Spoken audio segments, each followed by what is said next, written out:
हर हर महादेव, जय माता दी।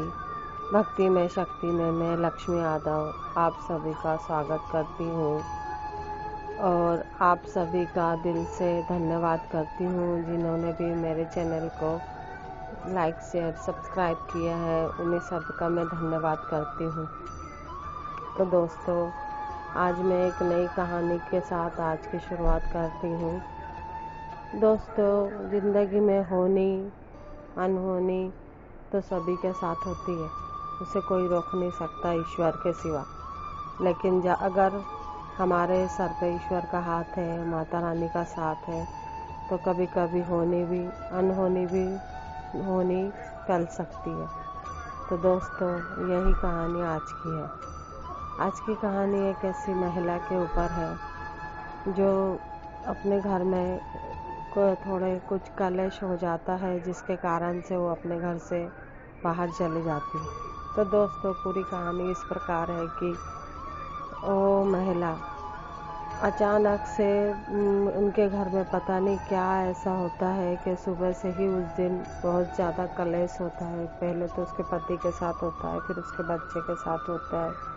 दोस्तों, जो महिला ने अपने बच्चे के लिए पढ़ाई के लिए कि इंतज़ार कर रहे थे कि चलो अभी उसका एग्ज़ाम होने वाला है सिविल सर्विस का, वो बच्चा उसकी पढ़ाई करता रहता है।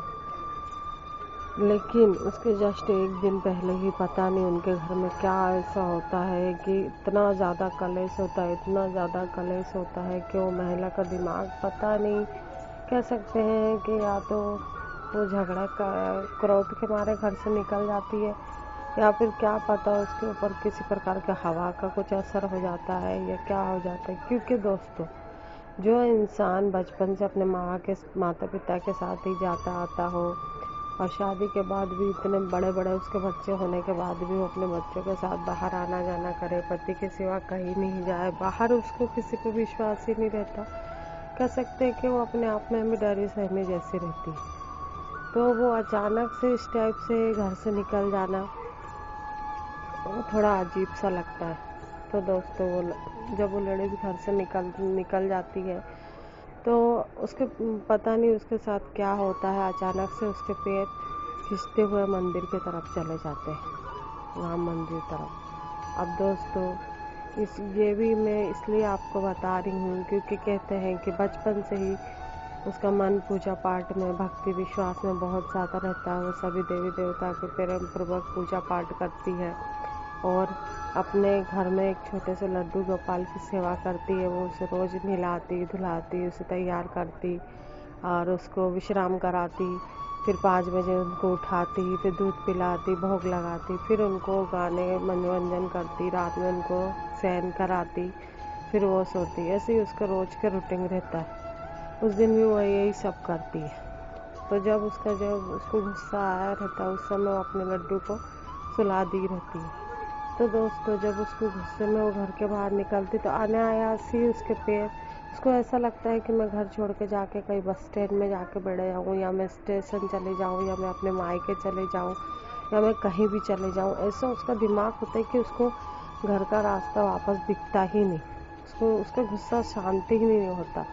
लेकिन पता नहीं दोस्तों, कैसे उसके पैर अनायासी मंदिर की ओर खींचे चले जाते हैं और मंदिर में जाते हैं। वो इतना ज़्यादा 3:30-4 बजे का समय रहता है दोस्तों, इतनी भरी दोपहर में कड़कड़ाती धूप में, जिसका हमेशा छोटी छोटी चीज़ों से जिस स्त्री की हमेशा तबीयत ख़राब हो जाती है, वो अचानक से ही पता नहीं कैसे ऐसे निकल जाती है। तो इतने धूप में चलते हैं कि वजह से उसका इतना ज़्यादा पसीना वगैरह आ जाता है कि वो जब मंदिर में पहुंचती तो पूरे पसीना पसीना हो जाती दोस्तों। और वहाँ जाकर वो जब माँ राम भगवान सीता मैया की मूर्ति के सामने बैठती तो अचानक से मन थोड़ा उसका शांत होता है, उसे एक सुकून सा महसूस होता है। उसे किसी प्रकार की कोई चिंता ही नहीं लगती कि मैं इस प्रकार से घर में कलेश करके घर से आ गई हूँ, मेरे बच्चे लोग परेशान हो रहे होंगे या मेरे पति परेशान हो रहा होगा, वो मुझे कहीं कहीं ढूंढ रहा होगा। उसे किसी प्रकार का कोई डर नहीं लगता और मंदिर में सुकून से बैठती है। उसे हवा कूलर के हवा में थोड़ा सा खड़ी होती है, अपना पसीना सुखाती है। वो कम से कम आधा 1 घंटा तक अंदर बैठती है और जब वो बाहर निकलती है और जाके वहाँ पर बाहर में जाके एक प्रांगण टाइप का रहता है, वहाँ पे जब वो बैठती है तो वो जैसे ही अपने सर को ऊपर करके देखती है तो दोस्तों आप यकीन नहीं मानोगे, इसे विश्वासी के जो अगर ईश्वर पे विश्वास करता है तो वही इन सब चीज़ों को मान सकता है। जब वो अपना सर को ऐसे ऊपर करके देखती है इतने बड़े प्रांगण में, तो वहाँ मंदिर के आजू बाजू से जो रहती है आकृतियाँ छपी रहती है, तो उस आकृति में दोस्तों श्री कृष्ण जी का एक स्वरूप बना रहता है। और जब वो ऐसे उसको देखती है तो एकदम से उसको रोना आ जाता है और वो एकदम रोने जैसी हो जाती है दोस्तों। और दोस्तों जब वो मंदिर से बाहर निकलती है तो उसको सिर्फ मतलब अपने बच्चों के तो ध्यान नहीं आता, उसे सिर्फ अपने कहना का ध्यान आता है। जो छोटे छोटे से बच्चे दिखते हैं जिसको वो सोचती है कि मेरा लड्डू को पता नहीं ये लोग उठाए होंगे कि नहीं उठाए होंगे, उनको दूध पिलाए होंगे कि नहीं पिलाए होंगे, पता नहीं मेरे लड्डू को कैसे करे होंगे, सही से उनको बिठाया होंगे, भोग लगाया होगा कि नहीं, ये उसके दिमाग में भगवान भर देता है।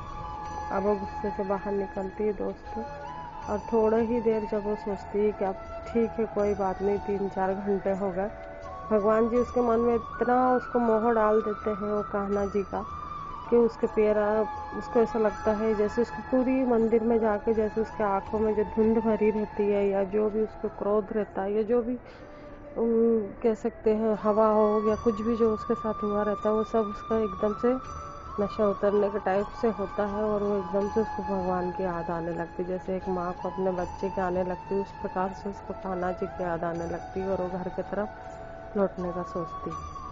और जैसे ही घर की तरफ लौटने का सोचती है दोस्तों, तो अचानक से इतना ज़्यादा आंधी तूफान आंधी चालू हो जाता है दोस्तों, इतना ज़्यादा आंधी तूफान बारिश शुरू हो जाती है। अब तो वो फंस जाती है दोस्तों। एक तो आज की दुनिया में दोस्तों कोई भी महिला हो चाहे लड़की हो, कोई भी इंसान हो, उनके पास भले चाहे टच मोबाइल हो ना हो, अपने सामर्थ्य के अनुसार एक बटन वाला फ़ोन तो सभी के पास होना चाहिए, लेकिन उसके पास वो भी नहीं रहता। और वह फ़ोन नहीं रहने के बावजूद ऐसा भी नहीं है कि आजकल किसी को नंबर याद रहता। इतना बुरा घटना उसके साथ ज़िंदगी में इतने सालों में पहले बार घटती दोस्तों कि वो फंस जाती है आंधी तूफान में, पानी गिरता है ऊपर से उसके पास ना, अगर वो किसी से हेल्प भी मांगे तो उसको कांटेक्ट भी याद नहीं दोस्तों कि वो फ़ोन करके अपने घर वालों को बुला ले। अब इधर दोस्तों उसका पति भी परेशान होता रहता है और सब उसके बच्चे उसके परिवार वाले उसको इधर से उधर ढूंढते रहते हैं, कहीं स्टेशन जाते हैं बस स्टैंड जाते हैं, लेकिन वो उनको नहीं मिलती। और उसके घर वालों को भी बता देते तो वो लोग भी फ़ोन कर करके बार बार पूछते रहते कि आखिर ऐसा क्या हो गया जो घर छोड़ के चली गई। इसके बाद दोस्तों अब वो कहती है कि मेरे पास तो कांटेक्ट है ही नहीं, और अगर मैं यहीं रुकी रही तो पता नहीं बारिश कब बंद होगी, ये हवा आंधी तूफान कब बंद होगा, मैं कब घर जाऊंगी। धीरे धीरे लोग बाग भी कम होते जाते हैं तो उसको उस मंदिर से तो उसका भी जी घबराने लगता है। उसके बाद दोस्तों वो जैसे तैसे बाहर निकलती है तो आप विश्वास नहीं करोगे, सुनने से भी बड़ा अटपटा और अजीब सा लगता है दोस्तों। एक लेडीज़ और एक स्त्री के लिए जो आजकल का माहौल है दोस्तों कि बिना किसी के साथ के तो खैर जाना नहीं चाहिए, लेकिन अगर वो जाए भी तो बहुत रिस्की रहता है दोस्तों। तो वो जब बाहर निकलती तो इतना हवा इतना तूफान चलता है दोस्तों, पूरी आंधी उड़ उड़ के उसके कान में पूरा घुसता है, मिट्टी आँख में पूरा आँखों में उसके मिट्टी घुस जाता है। वो चीज़ें उसको इतना ज़्यादा उसको फील नहीं कराती दोस्तों, जो जिस प्रकार से वो अपने आप को असहज और मतलब असुरक्षित महसूस करने लगती है जब वो सड़क से चलती है दोस्तों। तो उसको जगह जगह पे अनजाने लोग नज़र आते हैं, खासतौर से लड़के लोग आदमी लोग, तो मन ही मन में एक दहशत एक घबराहट उसको होती है कि भगवान आंधी तूफान चल रहा है, पानी गिर रहा है, मैं कैसे करूं, कैसे कब घर पहुंचूं। और ऐसा लगता है कि जैसे उसके पैर चल ही नहीं रहे दोस्तों, उसके पैर कोई पकड़ के खींच रहा है स्टेप्स उसको। मैं जितने जल्दी चलने की तो कोशिश करती हूँ उसको उतना ही डर लगता रहता है। ऐसा लगता है जैसे घर का रास्ता लंबा होते चले जा रहा है, लेकिन वो फिर भी अपने ईश्वर को, अपने लड्डू को, भगवान को याद करते हुए, माता रानी को और सभी को याद करके कहती कि माता रानी मुझे अपने घर तक सुरक्षित छोड़ दो, मुझे अपने घर पे पहुंचा दो करके ऐसे बोलती। तो उसके बाद दोस्तों वो जाते जाते उसको एक महिला दिखती है। उस महिला से वो मदद मांगती दोस्तों। लेकिन आजकल की दुनिया में तो विश्वास नाम की चीज़ ही नहीं रही है दोस्तों।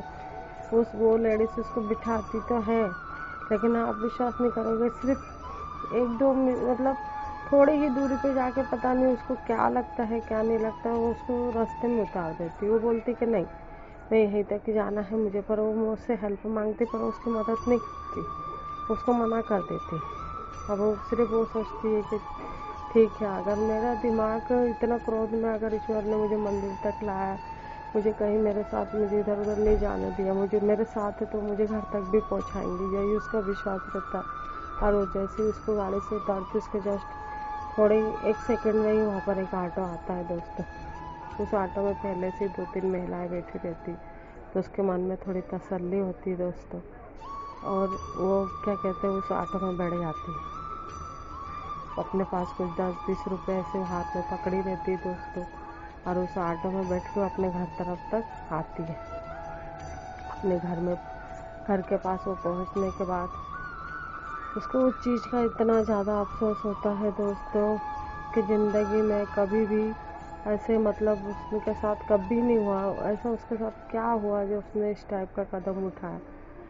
कितने महीनों से, ना जाने कितने दिनों से, रात दिन से उसका बच्चा पढ़ के उस पर सर्विस के लिए मेहनत कर रहा है, लिख के उसके पूरे हाथ धो गए कि उस सब रजिस्टर को उस बच्चे ने गुस्से में पूरा फाड़ फेंक दिया दोस्तों। तो ऐसा मतलब उनके घर में ऐसा क्या उस समय अनहोनी होने रहती है जो ईश्वर उसको टालता है और संभालता है, माता रानी उसको संभालती है और दोस्तों अपने घर में आ जाती है। उसके बाद उसका जब वो चीज़ को सोचती है तो उसके रोंगटे खड़े हो जाते दोस्तों और घबराहट एक रहती है। और अंदर से वो यही कहती कि भगवान आपका मेरे ऊपर बहुत बड़ा उपकार है और आज मैं समझ गई हूँ कि आप हर घड़ी हर समय मेरे साथ रहते हो और आप जिस टाइप से आप मेरे पास आए, मुझे अनुभव करवाया, तो उसके लिए मैं आप लोगों का बहुत बहुत धन्यवाद करती हूँ। अगर मैं आप लोगों को समय देती हूँ अपना, तो आप लोग भी हर मुसीबत में मेरे लिए खड़े होते हो। तो दोस्तों आज की ये कहानी मेरी यही इसी बात पे आधारित है कि दोस्तों जो ये सच्चाई थी जो मैं आज आपके सामने लाई हूँ इस कहानी को। तो दोस्तों कहानी इसलिए यह है कि दोस्तों जब भी इंसान क्रोध में रहता है ना, तो उसको कुछ अनुभव नहीं रहता है कि हम लोग क्रोध में क्या कर रहे हैं। क्रोध बहुत बुरी चीज़ है दोस्तों, हर किसी को नहीं करना चाहिए और मतलब किसी को भी नहीं करना चाहिए दोस्तों। और अगर करे तो उसको थोड़ा कंट्रोल करना चाहिए दोस्तों, उतना ही क्रोध करना चाहिए जिससे कि हमारी कोई हानि ना हो दोस्तों और ना ही किसी दूसरे को नुकसान पहुँचे। तो दोस्तों आज की ये कहानी मैं यहीं पर ही समाप्त करती हूँ। अगर आप लोगों को मेरी कहानी अच्छी लगी और सच लगी तो मेरे चैनल को लाइक शेयर सब्सक्राइब करना ना भूलें, बेल आइकन का बटन दबाएं। दोस्तों मेरे पुराने वीडियो भी जाकर आप लोग देखिए दोस्तों, आपको कुछ ना कुछ अनुभव ज़रूर होगा ईश्वर का दोस्तों। उसमें सभी में कहानियों में यही है कि ईश्वर और माता रानी भगवान आज भी हमारे साथ है और हम किसी न किसी प्रकार से हमारी हेल्प करते हैं दोस्तों। आज भी मैं आप लोगों से यही कहती हूँ दोस्तों कि मैं ये नहीं कहती कि मेरा कंटेंट बहुत अच्छा है, अब आप लोग मेरे कंटेंट को देखो, आप दूसरों को भी सब्सक्राइब करो। लेकिन अगर आप लोग मेरे चैनल को लाइक शेयर सब्सक्राइब करेंगे दोस्तों तो मेरा उत्साह बढ़ेगा और मैं ऐसे ही सच्ची घटना है कहानी आप लोगों के पास जो ईश्वर माता रानी भगवान से जुड़ी हुई है आप लोगों के सामने लाती रहूँगी। मुझे ईश्वर के आशीर्वाद की और आप लोगों के साथ की बहुत ज़रूरत है दोस्तों। तो आप लोग मेरे चैनल को लाइक शेयर सब्सक्राइब की। धन्यवाद। राधे राधे। जय माता दी।